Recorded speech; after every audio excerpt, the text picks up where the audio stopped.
This lecture is specific to AP Physics C. I have an object here positioned such that the center of mass is below the pivot point. Therefore, the object is in what is called a stable equilibrium. However, if I use a small amount of force to disturb it, that small amount of force then results in a torque that's being exerted upon it due to gravity. This is a restoring torque which tries to bring the object back to the equilibrium position. When this restoring torque acts upon this object in this manner, this then results in the object executing simple harmonic motion. This type of situation is referred to as a physical pendulum. Let's go ahead and take a look at the physical pendulum in detail.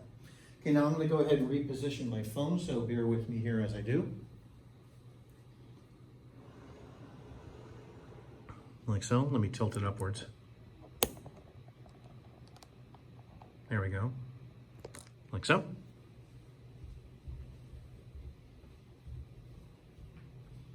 Okay, and now we take a look at what is called the physical pendulum.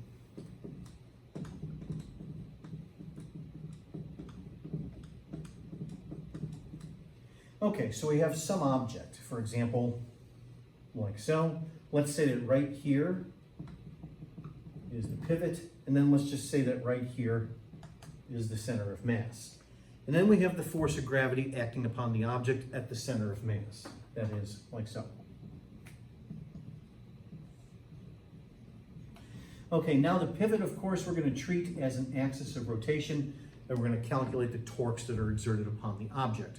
There is no torque due to whatever force it is that's holding the mass in place here at the pivot, because there is no moment arm in R cross F. Once again, recall that torque is R cross F. So then therefore, I'm only going to have right here a moment arm, like so, associated with the force of gravity.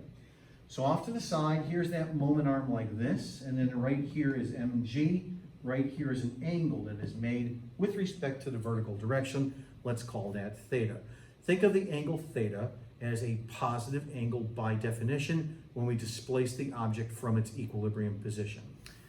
Okay, now we're going to calculate a torque here. So we've got our moment arm like so, and here's the force of gravity. You do R cross F, and you end up with a torque vector into the board, like so.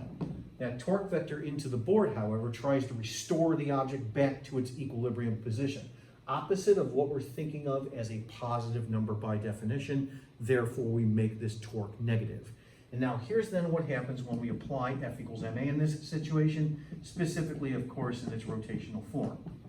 Net torque is equal to I times alpha. So the net torque is minus mgr sine theta.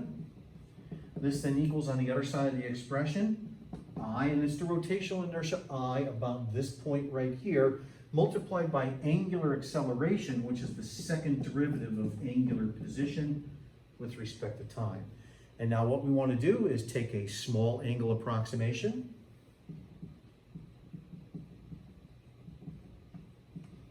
Specifically, once again, sine of theta is about the same thing as theta. And then take a look at the differential equation that results. So, minus mgr times theta equals I times the second derivative of position, angular position, with respect to time. Take the I and move it down to the denominator on the other side of the expression.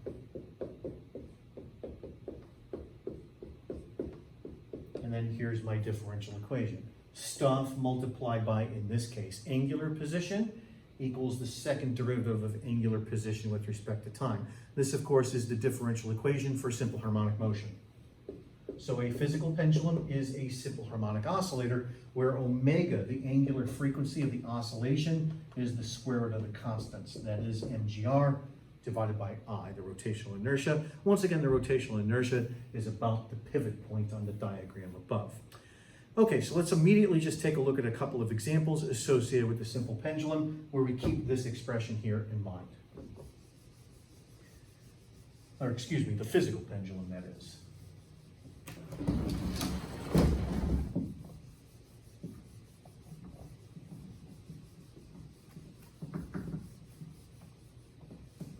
Okay, so omega for the physical pendulum is the square root of mgr over I. Let's take a look at a couple of different examples. So go ahead and copy down the first of these examples into your notes as I read it here. Find an expression for the period of the following physical pendulums. First of all, from my demonstration, a hoop of mass m and a radius r with the pivot along the circumference. So right here is my hoop. Right here is the pivot point. We have a mass m and a radius r associated with this. Okay, now the center of mass is the geometrical center here of the hoop, and this distance here, of course, is equal to the radius capital R. And then we have this expression. In this expression, we just have to make sure we identify what's what. So first of all, in the numerator of the expression, that's the moment arm when you do R cross F for the force of gravity. That's equal to capital R in the expression. And then we have the I. The I here is not the rotational inertia about the center of mass, it's the rotational inertia about the pivot point. So then therefore, what am I going to have to use to find that rotational inertia? Parallel axis theorem.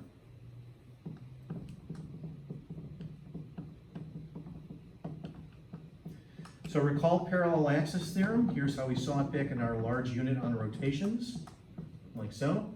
So the rotational inertia I is going to be ICM, which if you recall for the hoop is mr squared, and then plus m times h squared, where h is the distance from an axis passing through the center of mass to this parallel axis here, which is once again, of course, just the radius capital R of the hoop. Like so. So then therefore the rotational inertia is 2mr squared. And now we just plug everything in. Okay, so omega is mg capital R divided by I, 2mr squared, like so. And now we've got a little bit of cancellation. So the mass m cancels here and here, and one of the r's cancels here and here. And then if you simplify what's left over, we now have the following: square root of g divided by 2r. Now that's the angular frequency. The problem, however, does ask us to calculate the period. So the period, capital T, is 2 pi divided by omega. So this is 2 pi multiplied by, then, in this case, the square root of 2r over g, like so. Okay, next there's the part B. Let me put it here on my screen.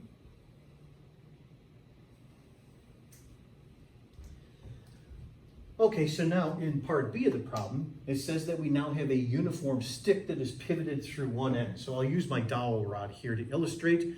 Right here is the pivot, and it's frictionless, of course, and then I set it into oscillation like so. This right here is a physical pendulum. By the way, any object arranged in this manner, such that the center of mass is below the pivot point, is a physical pendulum.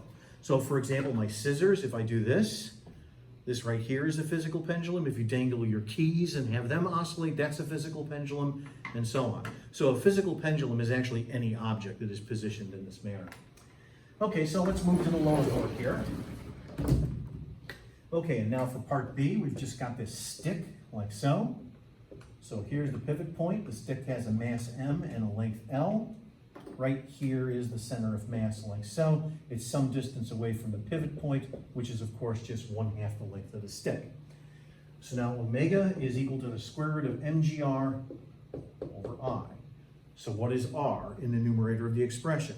It's the moment arm, which in this case, of course, is just 1/2 L. And then we have I, which is the rotational inertia of the stick about this point. Recall that this is one of the easy ones to derive and remember. It's 1/3 ml squared. So let's now go ahead and plug everything in. So mg and then multiplied by L over 2. And then I have 1/3 ml squared here in the denominator, like so. Let's go ahead and simplify. All right, so let's see. The mass m cancels here and here, and L is going to cancel here and here, like so. And now if I carefully move things around, we're going to have here a 3g, like so, and then divided by 2 times L, like so. And then it does ask us to calculate the period. The period of the oscillation is 2 pi over omega, so 2 pi divided by that, and that then gives us the following, like so, okay? Okay, and then lastly, part C. Part C says, show that a simple pendulum is also a physical pendulum. So recall, for example, the simple pendulum from a prior lecture, like so. The simple pendulum, however, is a specific example of the more general case of a physical pendulum. So let's take a look at that.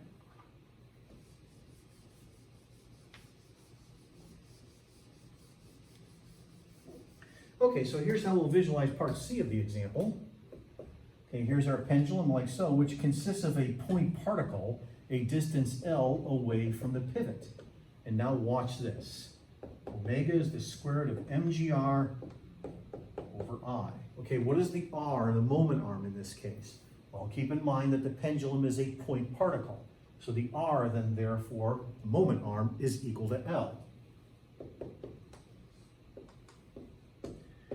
And then we have the rotational inertia I in the denominator, which if you recall from a point particle is just mr squared, where the r in this case is the distance L. Like so, simplify. Mass cancels and L cancels. Square root of g over L, therefore the period, 2 pi over omega, is 2 pi times the square root of L over g. So the simple pendulum is actually a specific example of the more general case of the physical pendulum.